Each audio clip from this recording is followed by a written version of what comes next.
प्रवक्ता में आपका स्वागत है। मैं हूं आपके साथ रूबी और आइए शुरुआत करते हैं खबरों की।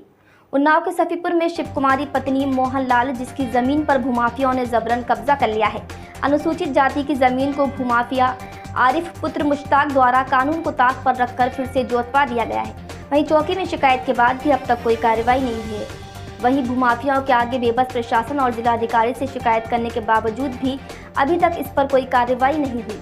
सरकारी और गैर सरकारी जमीनों पर कब्जा करने वाले भूमाफियाओं के खिलाफ कार्रवाई करने के लिए प्रदेश सरकार ने भले ही एंटी भूमाफिया का गठन कर दिया हो, लेकिन जनपद उन्नाव की तहसील सफीपुर में इसका कोई असर नहीं है। भूमाफिया अपनी दबंगई से जमीनों पर धड़ल्ले से कब्जा कर रहे हैं।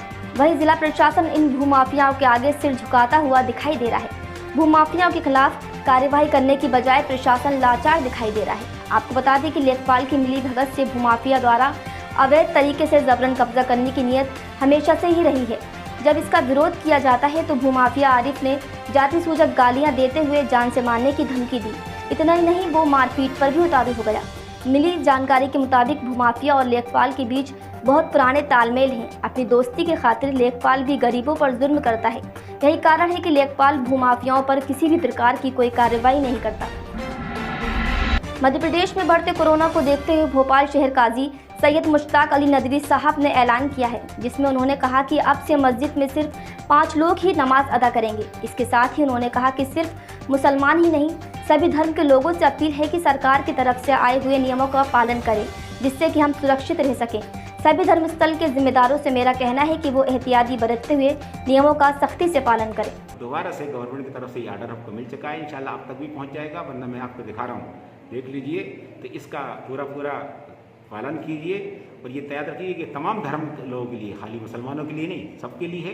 सबको इस पर अमल करना है, तो सबके लिए ज़रूरी है। तो तमाम मस्जिदों के ज़िम्मेदारों से, सदर और सेक्रेटरी हजरात से ये कहना है कि इसका पूरा पालन कीजिए।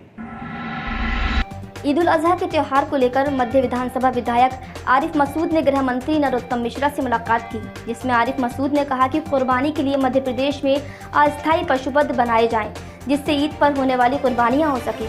मसूद ने गृह मंत्री की तारीफ करते हुए कहा कि हमें रमजान में भी अजानों को लेकर किसी तरह की दिक्कतें हुई थी, जिन्हें मंत्री जी ने ठीक करा दिया था। वहीं गृह मंत्री नरोत्तम मिश्रा ने विधायक को आश्वासन दिया है कि ईद पर किसी तरह की कोई परेशानी नहीं आएगी। अजानों को लेकर रमजान में एक दिक्कत खड़ी हुई थी, तो मैंने कहा था गृह मंत्री ने उसको पूरा करा और मध्य प्रदेश में इस तरह की कहीं दिक्कत नहीं आई। अभी फिर क्योंकि ईद आ रही है, कुर्बानियाँ होना है, पशुवध गृह बनना है, अस्थायी जो बनते हैं उन सब को लेके मैंने अभी कहा है। तो उन्होंने मुझसे कहा है कि आज बैठक हो रही है, उसमें हम लोग 7 बजे तक मिल लेंगे और कुर्बानी मध्य प्रदेश में होगी।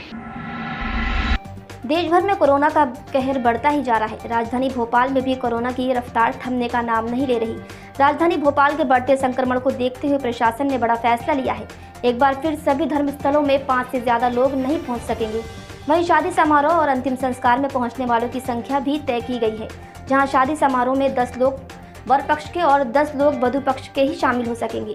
अंतिम संस्कार में 20 लोग ही शामिल हो सकेंगे। इसी के मद्देनजर जिला कलेक्टर अविनाश जलवानिया ने सभी धर्म गुरुओं के साथ बैठक ली। वहीं शहर काजी भोपाल सैयद मुश्ताक अली नदवी का बयान आया है, जिसमें उन्होंने घर में ही नमाज पढ़ने की हिदायत दी है। खबरों में फिलहाल इतना ही। आप बने रहिए न्यूज़ प्रवक्ता के साथ। नमस्कार।